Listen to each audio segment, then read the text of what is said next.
Hi, we're here in Santa Fe. Philip Dykes, Kerry MacLeod. We're taking in the sights and realizing just how much of a spiritual feeling Santa Fe, New Mexico has. Its people, its history, its views, its nature. Something to say about the Santa Fe people. They are so open-minded and welcoming, and they've got such views that open our mind and that challenges our minds as well. But it's good to be here, and it's good to be visiting friends and doing a little bit of speaking, because we get to share our thoughts, our views, our understandings with people that are interested. And one of the things that keeps on coming out of those conversations is, what's for me next? What should I do in my mediumship? What could I be doing? It's a place I think all of us get to on our mediumship journey, where we get to a point where we feel quite comfortable where we are. We begin to feel not quite stuck, but just ready for something new. I remember when I was there, Phil remembers when he was there. In fact, I've been there more than once, but it's a natural part. It means that you're ready for something more. And believe it or not, you know what the next step is, but it's at a soul level.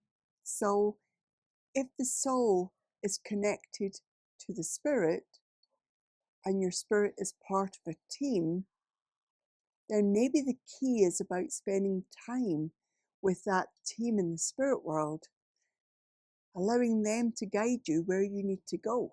Yeah, because we hear people saying they're stuck in a comfort zone, they're looking for a new challenge, and we hear them running around everywhere, going to different tutors, trying different things, modalities of mediumship.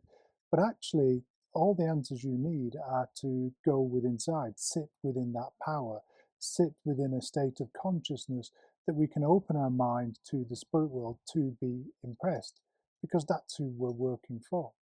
Saying that, though, there is nothing wrong with trying different tutors, experiencing different classes, because you've got to find, as a developing medium or somebody who wants to become a spiritual practitioner, you've got to find the right tutor for you that understands your mindset, that thinks or perceives the world in the way that you do.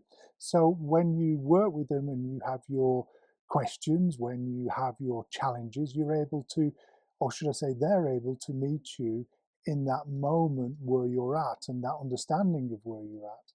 But we hear a lot of people, like have this week, saying, well, I've gone and tried this, I've gone and tried trance, I've gone and tried acoustic drawing, I've gone and tried all kinds of different spiritual activities.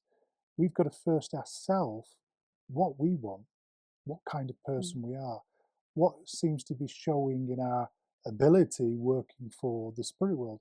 The more that we can get that insight, then we can start understanding how the spirit world's working with us, what they're wanting from us, because that's the important thing. It's not what we want as a medium, it's looking at the facility, the faculty that works through us, what it's suited to, whether it's private readings, whether it's demonstration, whether it's trance, whether it's speaking or healing.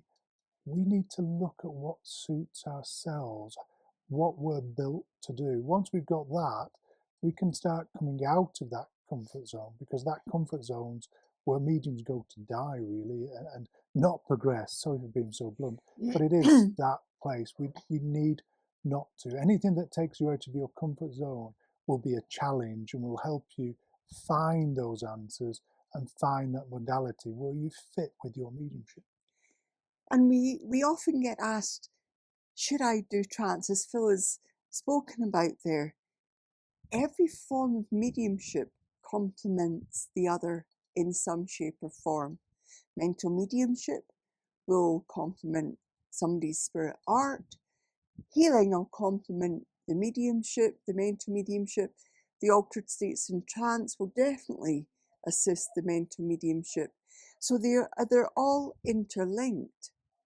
But when somebody's studying mental mediumship and they feel like what's next for me, generally is a sign that yes, they're ready to move on. Being authentic to who they are, standing up and saying, well, this is me, this is what I bring to the mediumship, with all the background work. And we've got some background noises there. You may or may not be able to hear it. Yeah, there's a gentleman we've been speaking to earlier with a great big huge Davidson. Is that what Well, it is? it is, and his son's got a little dirt bike as well, so they're out. That's sort of the community that we're in, all kinds of different cultures. So where we spoke to them about is finding out who they are and allowing themselves to be seen. The formal training part doesn't require for you to be seen, does it? Because you're still busy in that. What do I do next? Do I turn that around? Do I shift that? How do I use the know? How do I use the clairvoyance? Once you understand that, all you're left with is you. And that can be partly the most frightening place, but it's the next step in terms of mental mediumship for those that feel a bit nervous about moving on. There's a little element I want to add in there. When we hear all these people wanting to do trance and everything, we question why. And it's not that we're trying to put them off or anything like that. It's just that we know when we're developing as that mental medium, that consciousness needs to sink to a deeper level. And when we're sitting, we seem to have that impression. That's where we're going, oh, it must be trance. Well, actually, no. They're trying to blend with you on a deeper level so you understand them more. You're able to get more information from them and you're able to have a better blend. And that blend with the spirit world is really important as the medium, because that allows us to unfold the evidence, follow the direction of where it should be, how it should be presented and where it needs to go, and how it's moving us emotionally, mentally, and physically.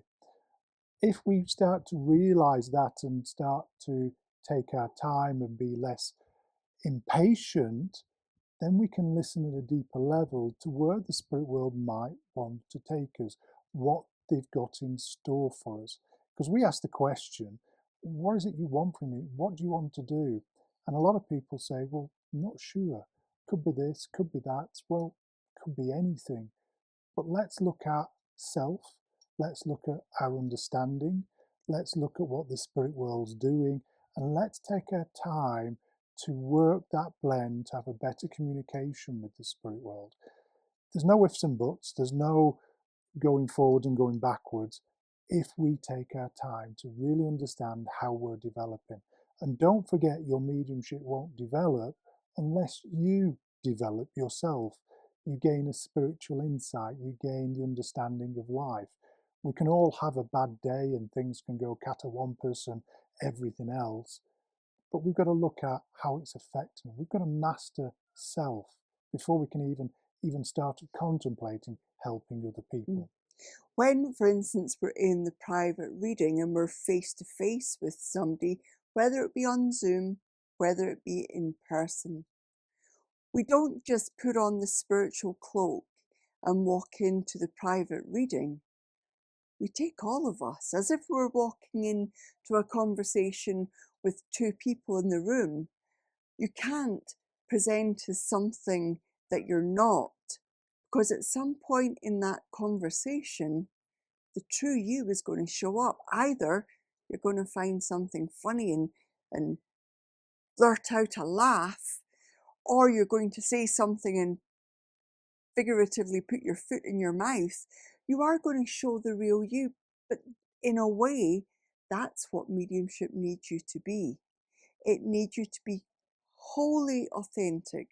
So when you go into a private reading, remember the person in the spirit world already sees you for who you are. You can put on a mask for the person in front of you, but to the spirit world, we're known by our light. Our light is informed by who we are, and therefore there's no hiding from them. The quicker and easier we become comfortable with ourselves, the smoother our mediumship will develop when we get to that point where we say, what's next?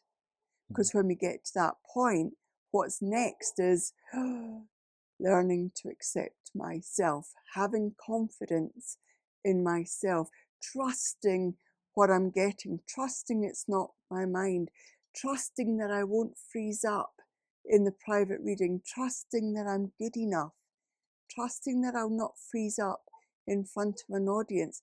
I can hear little birdies, Hummingbirds. hummingbirds, but that trust is so important, but it's part of the growth within you. Not anything that any tutor can train you on, but they can mentor you through that process. Yes. So take a good look around, take a look at the mediums you like, and I guarantee this, you won't just see good mediumship, you'll see elements of them as well, how they present, how they bring everything alive, how they engage with you. They're being their natural self. That's what we all need to be, the natural self, to help us understand where we're going, what we're doing, and what we really need to be the best servant we can for the spirit world and how to serve them. So I hope you enjoyed this little video because we are in Santa Fe. You can see now, I don't know if you can see the mountains behind us, but you can see the sun's setting. It's a little bit cooler. It's been very, very warm today and we're enjoying our time here with friends. But it's nice to share a few thoughts with you of what's come up so far. So take care, be kind to self.